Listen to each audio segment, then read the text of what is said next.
My parents sold my late father's tools to buy my brother a car, so I took legal action on the house and cut them out forever. I've always been the dependable one, the kid who fixed everything my parents broke. If the sink leaked, I fixed it. If Mom's car wouldn't start, I was under the hood before sunrise. And when Dad passed away from a sudden heart attack, I was the one who stepped up to hold the family together. Even when I was falling apart myself, Dad was a mechanic, not just by trade, but by soul. His hands were always stained with oil, his smile faint but steady. He used to say, "Son, everything worth keeping needs care. Cars, people, promises." Those words became my compass. After his funeral, when the world stopped making sense, I threw myself into keeping his workshop alive. The smell of engine grease, the sound of old tools clinking, it was the only thing that still felt like home. Changed after he died. She went from warm and present to cold and distracted, always muttering about how life must go on. My younger brother Eric, on the other hand, became her entire world. He was the golden child, charming, lazy, always getting a free pass. While I worked 2 jobs to help with bills, Eric partied, crashed cars, and somehow remained the baby who just needed time to grow up. I didn't resent him, not at first. I told myself that Dad would have wanted me to look out for him, so I kept fixing things. The leaking roof, the overdue electricity bill, Mom's endless guilt trips. But every time I stepped into that workshop, I felt the weight of something sacred, like Dad was still there, watching, reminding me that some things should never be sold, never forgotten. I didn't know it then, but that small, dusty workshop would become the battleground for the biggest. Betrayal of my life. Eric had always been the kind of person who thought life owed him something. After Dad passed, that sense of entitlement only grew. He bounced from one half-hearted job to another, quitting the moment it got tough. When he finally dropped out of college, Mom's reaction wasn't disappointment, it was pity. She said, "He's lost, honey. Your brother just needs a fresh start." That fresh start came in the form of a car. Not just any car, a brand new one that Eric said he needed to get his life on track. I remember sitting at the kitchen table when Mom brought it up, her voice soft but manipulative. "You make good money now," she said. "Maybe you could help with a down payment. It's what your father would have wanted." I stared at her for a long time, trying to understand how she could say that. Dad had taught us to earn what we wanted, not beg for it. "Mom," I said quietly, "Dad left us enough to keep the house running, not to buy luxury toys for someone who doesn't even work." She slammed her cup down, the sound sharp as glass cracking. "You always think you know better, don't you? You're so self-righteous." Eric, sitting across from me, just smirked. "Come on, man," he said, leaning back. "You can afford it. You're the responsible one, right?" That word, responsible, burned. It was the same label they'd used my whole life, but now it felt like a chain. I got up and walked out without another word, but I could feel their eyes on my back, my mother's full of disappointment, Eric's full of smug expectation. That night, I sat in my father's workshop, surrounded by the tools he'd left behind. I ran my hands over the cold steel and whispered, "I'm not paying for his mistakes." But I didn't realize then how far my family would go to make sure I did. A few weeks later, I came home from a long work trip, exhausted, sunburned, and just craving silence. But the second I stepped into the backyard, something felt wrong. The workshop door was wide open, the old padlock dangling uselessly from the latch. My gut tightened. I pushed the door open and froze. The shelves were bare. The workbench, once cluttered with wrenches, ratchets, and half-fixed carburetors, stood stripped and empty. Even the old red toolbox my dad engraved with JH was gone. The air smelled hollow, like dust and betrayal. I ran inside, calling out, "Mom." "Eric?" My voice cracked in the middle, panic rising. Mom appeared from the living room, calm to calm. "Oh, you're back," she said, as if I'd just come home from the grocery store. "Where are Dad's tools?" I demanded. She sighed, her tone icy. "I sold them." I blinked, thinking I'd misheard. "You what?" "They were just sitting there collecting dust. Eric needed money for the car. It was time to let go of the past. Her words hit me like a gut punch. Those weren't just tools, I said, my voice shaking. They were Dad's life. He built everything with those. She crossed her arms, her face unmoved. And now they're helping your brother build his future. You never used them anyway. You're overreacting. I couldn't even speak. My chest tightened, heat rising in my face. I turned to Eric's room and slammed the door open. He was lying on his bed, scrolling through his phone. I could see the car keys dangling from his fingers. "Tell me you didn't let her do this," I said. He shrugged. "Relax. They were old junk. You act like Dad's ghost is trapped in there or something." That's when I realized this wasn't about a car or tools. It was about respect, or the lack of it. They hadn't just sold my father's things. They'd sold the last piece of him I had left. I walked out before I did something I'd regret. But as I stood in that empty workshop again, staring at the hollow shelves, one thought kept echoing in my head. This isn't over. That night I barely slept. I sat in the dark corner of the workshop, staring at the bare walls and feeling my father's absence like a physical ache. Every sound, the ticking clock, the creak of the rafters, felt heavier than usual. As if the house itself knew something sacred had been violated. By morning, my grief had hardened into something sharper. When I saw Eric in the driveway polishing his shiny new car, my blood boiled. He caught my stare and smirked, twirling the keys like a trophy. "You like it?" he said. "Mom said Dad would have wanted me to have something reliable." I stepped closer, my voice low. "You mean the car paid for with Dad's legacy?" He rolled his eyes. "Oh, come on, man. Don't get all dramatic. They were old tools. You've got a job, buy new ones." My hand clenched before I could stop it. "You think everything can just be replaced, don't you? You've never earned a thing in your life," Eric laughed. "You're just jealous that Mom actually cares about me. She says you're bitter because Dad left you all his boring responsibilities." That was it. I shoved him, not hard, but enough to wipe the grin off his face. "You're pathetic," I hissed. Mom rushed out, shouting, "Enough." She pulled Eric behind her like I was some kind of threat. "How dare you raise your voice at your brother? He's been through enough." "Through enough?" I said, stunned. "He's been coddled his entire life, and now you're rewarding him for it. You sold Dad's memory for a car." Her eyes were cold when she said, "Don't you dare guilt me for moving on." For a long second, no one spoke. The only sound was the car engine when Eric turned the key, smooth, arrogant, final. I walked past them, got in my truck, and drove straight to the cemetery.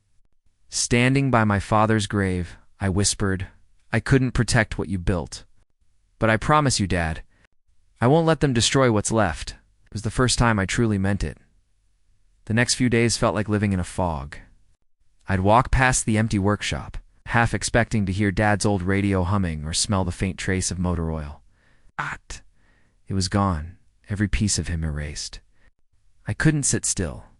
I needed to know where his tools went, who had touched them, who had priced his life's work like junk at a garage sale. So I started looking. Pawn shops, estate sale listings, even online marketplaces. I drove across town, flipping through dusty catalogs and old ledgers, until one shop owner finally said, "Yeah, I remember those tools. Real quality stuff. Bought by a collector last week. Said he couldn't believe the woman sold them that cheap." My stomach dropped. That woman was my mother. But something else caught my eye. When I checked through the old paperwork in Dad's file cabinet, I found a thick brown envelope labeled Property Deed Jackson Home and Workshop. I froze. The signature line didn't have my mother's name on it. It had Dad's. And under it, written in his careful handwriting, Executor, Matthew Jackson. That was me. I read it 3 times before it sunk in.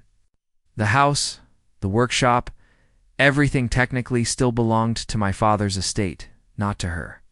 Which meant selling his tools wasn't just wrong. It was illegal. I could hear Dad's voice in the back of my mind. "Never let anyone steal your work, son." That night, I drove to the workshop again, stood in the middle of the empty room, and whispered to the ghosts that lingered there. "They took everything, Dad. But they forgot one thing. Your name is still on the papers. The anger that had once burned like wildfire suddenly sharpened into focus. This wasn't just about grief anymore. It was about justice, and I was finally ready to fight for it.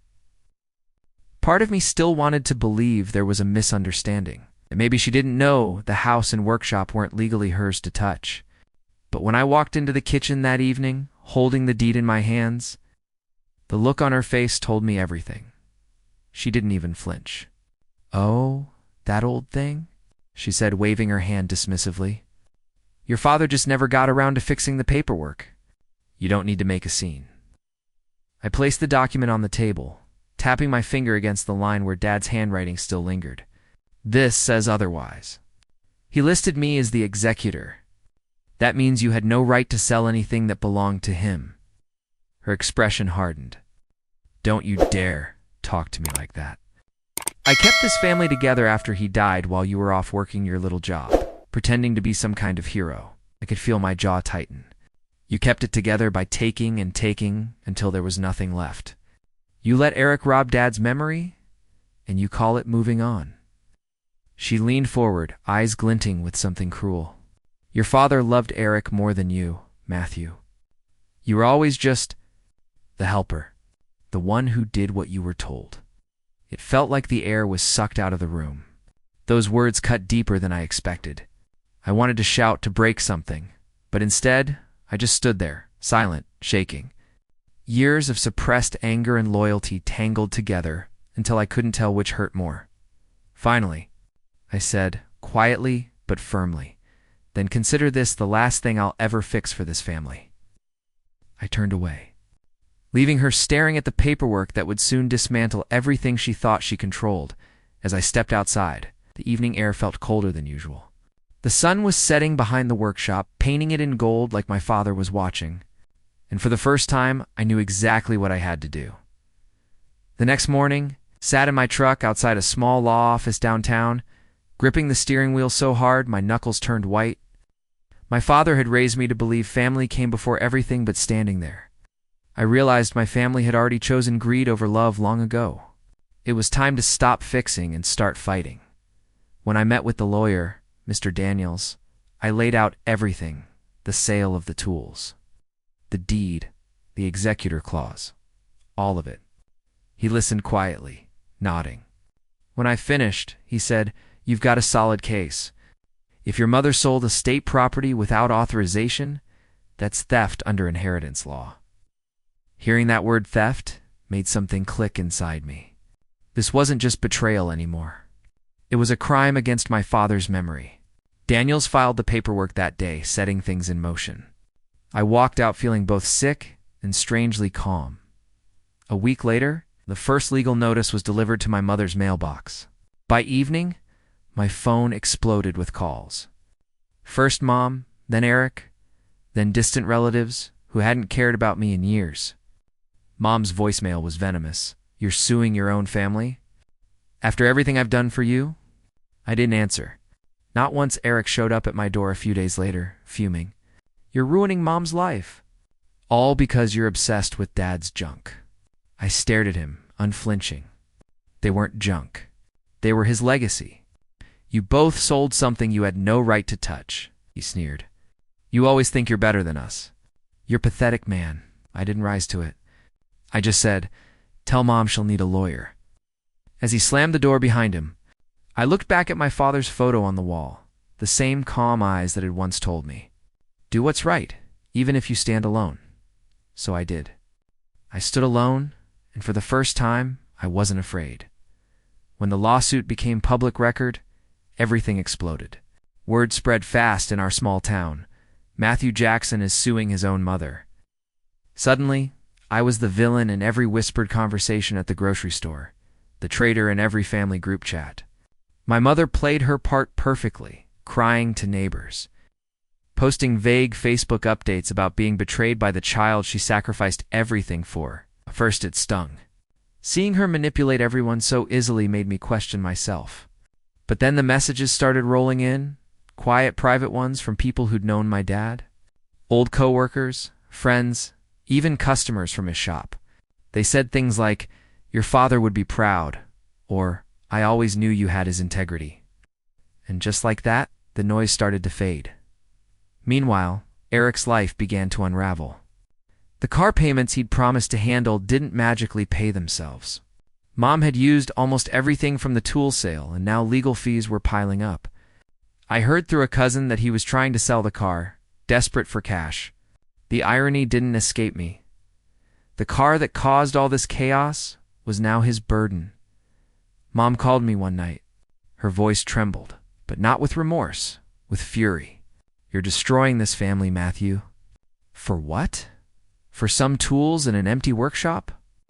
I took a long breath before answering. "For respect. For Dad. For the truth you buried under your lies." There was a long pause, then a bitter laugh. "You're just like him, stubborn and ungrateful." I almost smiled. Good. And I hung up. From that moment, something inside me shifted. The guilt that had haunted me for years, the need to please, to fix, to protect was gone. I realized something my father probably learned long before I was born. Sometimes doing what's right doesn't make you the hero of the story. It makes you the villain in theirs. The day of the hearing, I showed up early. The courthouse smelled faintly of disinfectant and coffee, sterile, unfeeling. Yet my heart pounded like I was walking into a battlefield. Mom sat across the aisle, dressed in her Sunday best. Clutching a tissue like a prop, Eric sat beside her, arms crossed, glaring at me like I'd set their world on fire. When the judge entered, the room fell silent. My lawyer, Mr. Daniels, stood and began presenting the case, calm, factual, devastating. He laid out everything. The deed proving Dad's estate was never transferred. The executor clause with my name, the receipts of the pawned tools, and even the online listings showing they'd been sold under my mother's name. Every word felt like a hammer strike, shattering years of manipulation. Mom's lawyer tried to twist it into a family misunderstanding. Said I was emotionally unstable after my father's death, that this was grief turned into vengeance. When he mentioned a son suing his grieving mother, I saw people in the gallery shift uncomfortably. The guilt tried to creep back in. But then Daniels asked to submit one final piece of evidence, a letter. It was a handwritten note my father left inside one of his old toolboxes when I'd recovered from the collector. The judge asked me to read it aloud. My voice trembled as I unfolded the yellowed paper. "If you're reading this, son, then I'm probably gone. Take care of your mother, but never let anyone take what we built. This workshop is yours not because it's valuable, but because you earned it." The room was silent. I looked up and saw Mom's face twist, her confidence crumbling. Eric wouldn't even meet my eyes.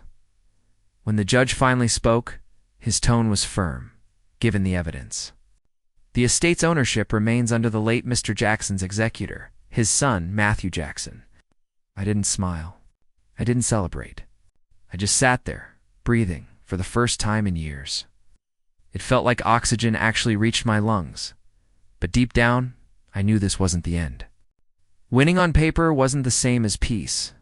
That would come later in a way none of them expected. When the gavel struck, it echoed through the courtroom like thunder.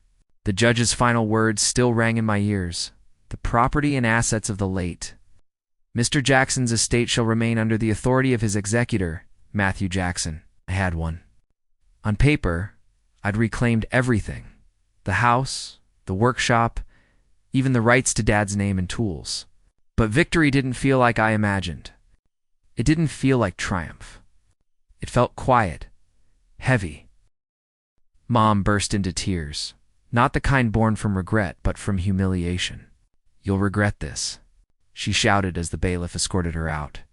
Eric followed her, face pale, muttering, "You're not family anymore." I didn't respond.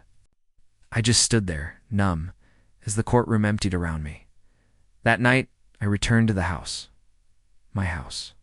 The front door still squeaked the same way it did when Dad used to come home late from work. Dust floated in the afternoon light, soft and ghostly. When I opened the workshop door, I froze. It was just as empty as the day I'd found it, except for one thing. On the workbench sat a single rusted wrench. I picked it up slowly, realizing what it was, the one Dad used on my first car. I turned it over in my hand, and there it was, faint but clear, for my boy. That's when I broke. I hadn't cried since the funeral, but the dam cracked open. I dropped to my knees, clutching that wrench like it was his hand. Years of pressure, disappointment, and betrayal poured out of me all at once. I whispered through tears, I did it. Dad, I kept my promise. The room felt different after that, lighter, like something had shifted. I finally understood that justice wasn't about revenge or punishment. It was about preserving what mattered, his memory, his integrity, his lessons. And even though the battle was over, I knew the war for peace, the one inside me, was just beginning. A week after the verdict, Mom called me. Her voice was small, trembling, not from guilt, but exhaustion. "Matthew," she said softly, "we need to talk. Your brother and I have nowhere to go." I stayed quiet for a moment, staring out the window of the workshop. The autumn wind rustled the trees, scattering leaves across the driveway, the same driveway where Eric used to rev his new car just to show off. The same one bought with my father's soul. When I finally spoke, my tone was calm. "I'm not kicking you out tomorrow. You'll have time to find somewhere else. But after that, it's over," she sighed heavily. "You really hate me that much?" I swallowed hard. "No, Mom, I don't hate you. But I don't trust you either. And that's worse." She started to cry, saying how families should stick together. But her words felt rehearsed, like the same lines she'd used all her life to dodge accountability. When I hung up, I didn't feel angry anymore, just empty. A few days later, I watched from the porch as Eric loaded their boxes into a moving van. He didn't say a word. He didn't have to. Every slam of the door, every thud of a suitcase was its own goodbye. Before she left, Mom turned to me one last time. "Your father would be ashamed of you." I met her eyes and said quietly, "No, Mom. He'd be ashamed of what you did." She flinched, then turned away, walking down the steps without another word. That night, I cleaned the workshop for hours. I hung up the few tools I'd recovered, wiped down every bench, and placed the rusted wrench in a glass case on the wall. The room glowed softly under a single bulb, humming with quiet peace. For the first time since Dad died, the house didn't feel haunted anymore. It finally felt mine. Months passed. The silence that used to feel suffocating slowly became comforting. Mornings began with the hum of the workshop again, not from Dad's old radio, but from my own tools. I rebuilt the benches, repainted the walls, and restored the old Jackson Auto sign that used to hang out front. Each nail, each turn of a wrench felt like stitching a wound closed, one careful inch at a time. One Saturday, a kid from the neighborhood stopped by. He couldn't have been older than 12, holding a broken bicycle chain. "Mr. Jackson," he asked shyly, "can you fix it?" I smiled. "I can show you how." That became a routine. Soon, a handful of local kids started showing up after school, bringing old bikes, scooters, and broken gadgets. I taught them the basics: patience, precision, pride in doing things right. The same lessons Dad gave me, just passed down a different way. Word spread, and before long, the old workshop wasn't just mine anymore. It was alive again. A place of noise, laughter, and purpose. Sometimes, when the light hits just right, I swear I can still see my father standing in the doorway, arms folded, smiling quietly. The ghosts that once haunted this place don't hurt anymore.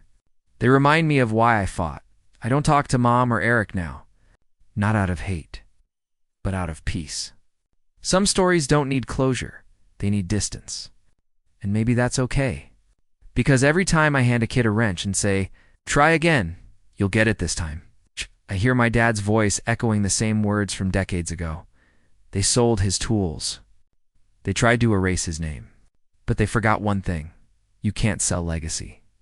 This house, this workshop, this life, they're all still his. And now, finally, they're mine too.